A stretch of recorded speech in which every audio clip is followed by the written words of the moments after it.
English sisters. We will hypnotize you into feeling calm and getting braver and braver, day by day, more and more courageous as the weeks and go days by. pass. Today we were thinking about how being brave is like breaking out of your own inner prison. I know, it's weird, isn't it? It's so weird how we all create these barriers for ourselves. We do. We actually wrote a story about it once was it Stress Free in 3 Minutes or Entrancing Tales? I can't remember which one, but about the horses that when they used to have like the electric fences around and the horse would never go. Well, yeah. They wouldn't actually go over the fence because they'd get horrible, really. They'd get electric shocks. No, but then that's it. Because at first they would put the horses in the fence with the electric wiring. And then once they remove the wiring, the horse will never go out again. Because they'll be frightened because they remembered pain.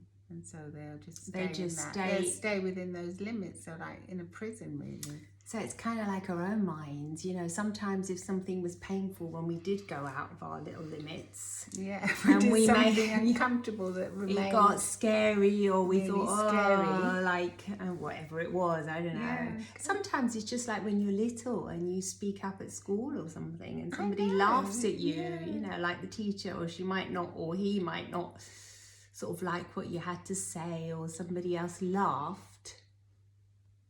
That was it. That was it, yeah. Then you just think, then you start putting up the prison walls and you're really imprisoning yourself in this self-created like prison that you can't really break out of. So today we were thinking because to some extent I think we are all in prison a little bit. You know, we do imprison ourselves in certain thoughts and we do keep ourselves like shut away from what could be. Yeah, it's like we stay in that state of inactivity for fear of becoming sort of active, and then you know, think, oh, the electric fence or something, but it's not there. No, it's not there. So the moral of this little story is that it's not really there. It might have been there a long time ago, once upon a time, but it's not there. It's self-created a lot of the time as well. It's just like in your own mind. So if you think about, well, what limits am I sort of putting on myself? I mean, there's a lot of anecdotal evidence, maybe real evidence as well. People that grow up in certain circumstances, they don't actually expand much further than that.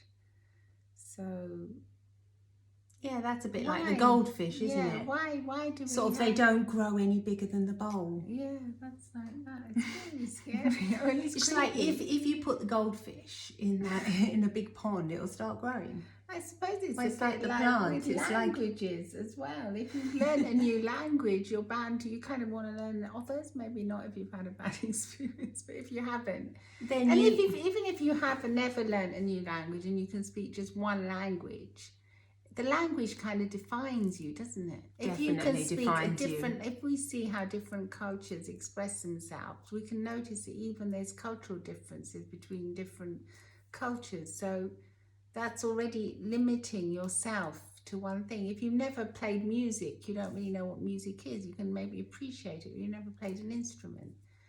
So, I mean, we've never really played an instrument. So in that way, we're limiting ourselves. And, you know, sometimes we think probably about really things. lovely. Yeah. And there's so much to be able to be enjoyed out there. And, you know, we think, you know, let's just get rid of these prison walls. Yeah, let's just need for them.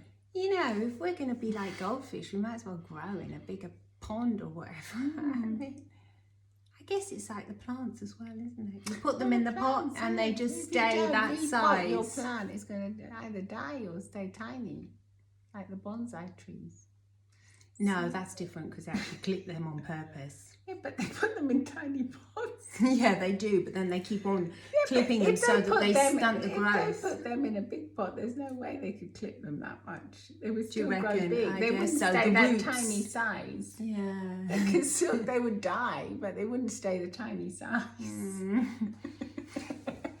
Yeah, I mean, what are we doing to ourselves? I mean, I think we're going to have to be brave and sort of understand that we do create this prison in our own minds. Well, I think once you understand, I mean, you can have an imaginary key and just say, hey, I'm going to open the door today and go out and see something new and experience something new. Yeah, that's it. An imaginary key and just say, I'm just going to open.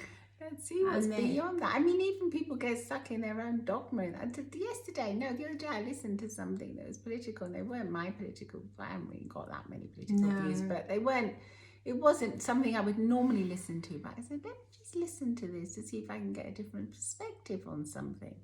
And I did actually get a different perspective. And then I was thinking, I wasn't particularly enjoying the woman's voice or anything, but I was thinking, well, I've learned something from this, from just, going into like a different world. It's entering a different space, isn't it? Yeah, it's quite exciting. I mean, don't limit yourself. I mean, people have said this for a long time, like join a different group, try and talk to perhaps different people that are not just in your area or in your, like if you've got a hobby, not just that, maybe something different. Well, I say that's how a lot of creativity is born, isn't it? A lot of new ideas come from people that are doing different things. Yeah. But do you think it requires a bit of bravery to do that? Definitely, because otherwise you're just stuck in your own little prison and you can't be bothered to do anything. Because your prison becomes quite comfortable. That's the truth of it. You decorate it, don't you? You put a few things in it.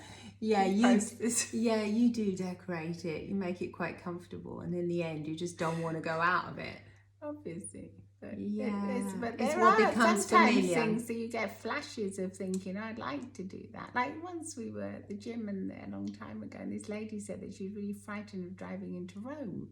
Yeah. And she was really active gym instructor. And she was. Dream that she would be frightened of travelling to Rome. I mean, maybe us, at that time, we didn't really know the roads much. We didn't know the roads. But we were shocked as we thought, other people have anxiety about these kind of things as well. And it just makes you think that she was like, but she said, no, I'm going to do it. Yeah, she said, I'm going to be brave. And she didn't say I'm going to be brave, but we knew she was going to say that. She said, I'm going to do it, lo faccio. Yeah. And she got all excited and we said, yes, well done. Yeah. I think that's a good point. I think when you do something brave, don't just say, oh, well, I did that. No, sort of give yourself a little... give yourself a high five or something. Congratulate yourself and say, yes, I did it. Well done, me. Exactly. And well done, me. Be really happy for yourself. Because it's not easy to get out of your own little... prison, we want to call it that, out of your own mind. It's not that easy. So it does take courage. It takes a lot of courage and bravery, especially because we're all so busy nowadays, and it's just so easy to stay there, and just let other people take care of your needs, as you would in prison. Oh God, it sounds so horrible. Well, it is horrible, but that's the truth of it, isn't it? I mean, imagine other people like directing your thoughts, I suppose. Yes. And imagine what we could all do and all be, and how kind and lovely the world would be if we'd always get out of our little prisons and be more open and loving and generous and look at things from different perspectives, step into different people's shoes and see things in a different way. I mean, it's so exciting in the end. Yeah, it is true. It's exciting, yeah. This is very exciting. Anyway, let us know your thoughts and please follow us. Yeah, and let us know if you do anything to like step out of your little prison or your little comfort zone. And tell us if you find this video comfortable or uncomfortable. Maybe it's hit a nerve with you, or maybe you think you're not in maybe prison you do this every day. It's really free and flowing. I don't know. I think we definitely feel as it sometimes, even though we try and expand. The difference is when now that we're aware of that we're like in this state, we say, hey, let's do something No, let's to do change the opposite. it. Yeah. We sort of get comfortable by being a bit uncomfortable. Exactly. And take your mind to different places. Anyway, see you soon. Anyway, join our family. Subscribe. Smiles from the English Sisters. Bye-bye. See you.